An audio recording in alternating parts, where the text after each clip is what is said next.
ಬೆಂಗಳೂರಲ್ಲಿ ತೆರವು ಕಾರ್ಯಾಚರಣೆ ಆರಂಭವಾಗಿ 21 ದಿನಗಳು ಕಳೆದಿರುವಂಥದ್ದು. ಸದ್ಯ ಈ ಒಂದು ಶಿವಾಜಿನಗರದಲ್ಲಿ ಇವತ್ತು ತೆರವು ಕಾರ್ಯಾಚರಣೆ ಮಾಡಬೇಕಂತ ಸಂದರ್ಭದಲ್ಲಿ ಅಧಿಕಾರಿಗಳ ಮೇಲೆ ಏನೊಂದು ದಬ್ಬಾಳಿಕೆ ಆಗಿರುವಂಥದ್ದು. ಸದ್ಯ ಅಧಿಕಾರಿಗಳು ಹೊಡೆತ ತಿಂದಿದ್ದಾರೆ ಅನ್ನೋ ಒಂದು ಮಾಹಿತಿ ಇರುವಂಥದ್ದು. ಸದ್ಯ ಈ ಒಂದು ವಿಷುವಲ್ಸ್ ನೋಡ್ತಾ ಇರ್ಬೋದು. ಈ ಒಂದು JCP ಎಲ್ಲಿ ಈ ಒಂದು ಜಾಗದಲ್ಲಿ ಅಂದರೆ ಶಿವಾಜಿನಗರದ ಬಸ್ ಸ್ಟಾಪ್ನಲ್ಲಿ ಒಂದು ಕಾರ್ಯಾಚರಣೆ ಮಾಡಬೇಕಾದಂಥ ಸಂದರ್ಭದಲ್ಲಿ ಏಕಾಏಕಿ 4 ಜನ ಬಂದಂಥವರು JCP ಆಪರೇಟರ್ ಏನಿದ್ದಾರೆ, JCP ಆಪರೇಟರ್ ಮೇಲೆ ಒಂದು ಪೆಪ್ಪರ್ ಸ್ಪ್ರೇಯನ್ನು ಮಾಡಿರುವಂಥದ್ದು.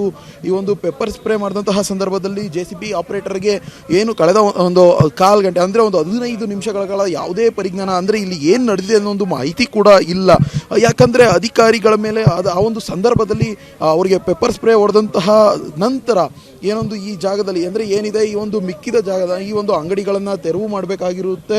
ಸದ್ಯ ಅದಕ್ಕೆ ಯಾವುದೇ ರೀತಿಯಾದಂತಹ ಒಂದು ಸಂದರ್ಭವನ್ನು ಮಾಡಿಕೊಟ್ಟಿಲ್ಲ ಅಧಿಕಾರಿಗಳಿಗೆ. ಅವರ ಕೆಲಸಕ್ಕೂ ಕೂಡ ಅಡ್ಡಿಯಾಗಿರುವಂಥದ್ದು. ಸದ್ಯ ಈ ಒಂದು ಜಾಗದಲ್ಲಿ ಈ ಏನೆಲ್ಲ ಏನೊಂದು ಅರ್ಧ 50% ಅಂದರೆ ಅಂಗಡಿಗಳ ಒಳಗಿದ್ದಂತಹ ಎಲ್ಲ ಐಟಮ್ಗಳನ್ನು ಹೊರಗಿಡಿಸಿ ಸದ್ಯ ತೆರವು ಕಾರ್ಯಾಚರಣೆ ಮಾತ್ರ ಬಾಕಿ ಇರುತ್ತೆ. ಏನೊಂದು ಆ ಜಾಗವನ್ನು ಕ್ಲೀನ್ ಮಾತ್ರ ಮಾಡಬೇಕಾಗಿರುತ್ತೆ.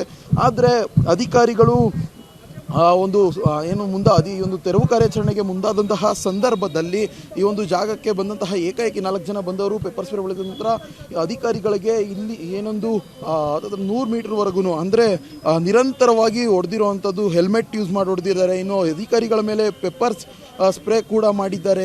ಇದನ್ನೆಲ್ಲ ನೋಡಿದಾಗ ಅಧಿಕಾರಿಗಳಿಗೆ ಬೆಲೆ ಇಲ್ವಾ, ಕಿಮ್ಮತ್ತಿಲ್ವಾ ಒಂದು ಬೆಂಗಳೂರಲ್ಲಿ? ಯಾಕಂದರೆ ಈ ಒಂದು ಶಿವಾಜಿನಗರ ಏನಿದೆ ಇದೊಂದು ಸೂಕ್ಷ್ಮವಾದಂತಹ ಪ್ರದೇಶ. ಅದು ಈಗಿನಿಂದಲ್ಲ ಮುಂಚೆಯಿಂದನೂ ಎಲ್ರಿಗೂ ಗೊತ್ತಿರೋವಂಥ ವಿಚಾರ.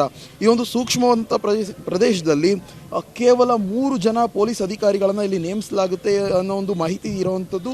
ಯಾಕಂದರೆ ಈ ಒಂದು ಸೂಕ್ಷ್ಮ ಪ್ರದೇಶವಾದಂತಹ ಸಂದರ್ಭದಲ್ಲೂ ಕೂಡ ಬರೀ 3 ಜನ ಅಧಿಕಾರಿಗಳನ್ನು ಏಕೆ ನೇಮಿಸಿದ್ರು? ಜಾಸ್ತಿ ಏನಾದರೂ ಪ್ರೊಟೆಕ್ಷನ್ ಆಗ್ಬೋದಿತ್ತಲ್ಲ ಅನ್ನೊಂದು ಮಾತುಗಳು ಅಧಿಕಾರಿಗಳ ಬಾಯಲ್ಲೂ ಕೂಡ ಕೇಳಿಬರ್ತಾ ಇರುವಂಥದ್ದು. ಇನ್ನು ಸದ್ಯ ಈ ಒಂದು ಸ್ಥಗಿತವಾಗಿರುವಂಥದ್ದು ಈ ಒಂದು ಕಾರ್ಯಾಚರಣೆ. ಯಾಕಂದರೆ ಅಧಿಕಾರಿಗಳು ಹೊಡೆತ ತಿಂದಂತಹ ಸಂದರ್ಭದಲ್ಲಿ ಅಧಿಕಾರಿಗಳು ಈ ಒಂದು ಜಾಗವನ್ನು ತೆರವು ಕಾರ್ಯಾಚರಣೆ ಮಾಡ್ದಲೇ ನಿಲ್ಲಿಸಿರುವಂಥದ್ದು.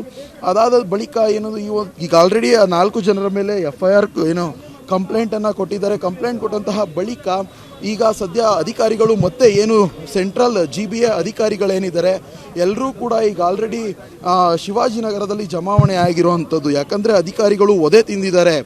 ಈ ಒಂದು ವಿಚಾರಕ್ಕಾದ್ರೂ ನಾವು ಈ ಒಂದು ತೆರವು ಕಾರ್ಯಾಚರಣೆಯನ್ನು ನಾವು ಮಾಡಿಯೇ ತೀರ್ತೀವಿ, ಇಲ್ಲ ಅಂದರೆ ಆಗೋದಿಲ್ಲ. ಈ ಒಂದು ತೆರವು ಕಾರ್ಯಾಚರಣೆ ಏನಿದೆ ಅಧಿಕಾರಿಗಳು ನಮಗೇನು ಸೂಚನೆ ಕೊಟ್ಟಿದ್ದಾರೆ ಈ ಒಂದು ಸೂಚನೆಗೆ ತಕ್ಕಂತೆ ನಾವು ಈ ಒಂದು ಒತ್ತುವರಿ ಕಾರ್ಯಾಚರಣೆನ ಈಗ ಮಾಡಿಯೇ ತೀರ್ತೀವಿ. ಇನ್ನೂ ಅಧಿಕಾರಿಗಳ ಮೇಲೆ ಏನೊಂದು ಹಲ್ಲೆ ಆಗಿದೆ, ಅಧಿಕಾರಿಗಳ ಮೇಲೆ ಹಲ್ಲೆ ಆಗಿದೆ. ಆ ಒಂದು ಹಲ್ಲೆ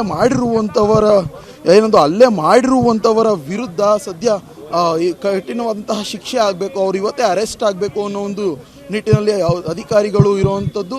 ಸದ್ಯ ಈ ಒಂದು ಅಧಿಕಾರಿಗಳು ಏನು ಹೇಳ್ತಿದ್ದಾರೆ ಅಂದರೆ ಅವರನ್ನು ಅರೆಸ್ಟ್ ಮಾಡಲಿಲ್ಲ ಅಂದರೆ ನಾವು ಸುಮ್ಮನಿರಲ್ಲ, ಈ ಒಂದು ವಿಚಾರದಲ್ಲಿ ನಾಳೆಯಿಂದ GBA ವ್ಯಾಪ್ತಿಯಲ್ಲಿ ಕೆಲಸವನ್ನು ಸ್ಥಗಿತಗೊಳಿಸ್ತೀವಿ ಅನ್ನೋ ಒಂದು ಮಾತನ್ನು ಕೂಡ ಅವರು ಹೇಳ್ತಿರುವಂಥದ್ದು.